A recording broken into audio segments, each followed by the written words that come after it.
చేతలు మాకున్న విషయాలు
మాకున్న సమస్యలు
దేవానికి స్తోత్రం. పరిశుద్ధుడా పరిశుద్ధుడా, నిజంగా నువ్వు మంచి దేవుడు ప్రభువా. మేము చేసిన పాపము క్రియలు, మేము చేసినటువంటి చెడు క్రియలు నాయన, మా అపరాధముల చేత పాపముల చేత చచ్చిపడిన మమ్మల్ని నీకు దూరంగా జీవిస్తున్నప్పుడు నాయన, మమ్మల్ని వెతికి రక్షించడానికి లోకానికి వచ్చిన గొప్ప దేవునికి స్తోత్రం ప్రభువా. అయ్యా మమ్మల్ని ప్రభు అనాథులుగా విడవకుండా నాయన నీ రక్తము చేత గలపెట్టుకొని నీ మందిరంలో చేర్చి మాకు ప్రభువా నీ వాక్యాన్ని మాకు బోధిస్తున్న విధానం బట్టి స్తోత్రం నాయన. మా అనుకున్న వారే, మా సొంత జనులే, మా ప్రజలే, మా రక్త సంబంధులే అందరూ కూడా ప్రభా మమ్మల్ని తృణీకరించిన సందర్భాల్లో నువ్వు మా చెంత నుండి మాకు ప్రభా సహాయం చేసిన గొప్ప దేవుడు నాయన. అందరూ బట్టి స్తోత్రాలు నాయన. ప్రతి ఒక్క బిడ్డ నీ చేతికి అప్పచెప్తున్నాం ప్రభువా.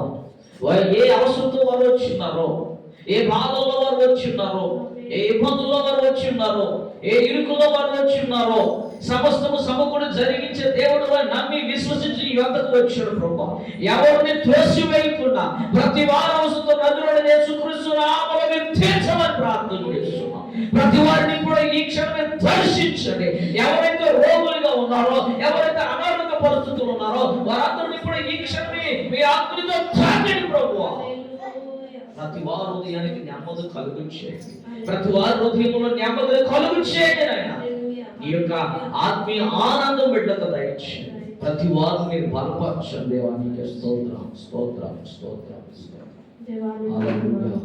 మీరు మాతో మాట్లాడే మమ్మల్ని అందరికీ నెమ్మది, శాంతి, సమాధానము చేకూర్చి ఆయన ఆరోగ్యమును దయచేసి నీ చల్లనైన స్వరముతో అయ్యా మాతో మాట్లాడే ప్రభు మమ్మల్ని దీవించి ఆశీర్వదించునని యేసయ్య నామములో అడిగి వేడుకుంటున్నాము తండ్రి.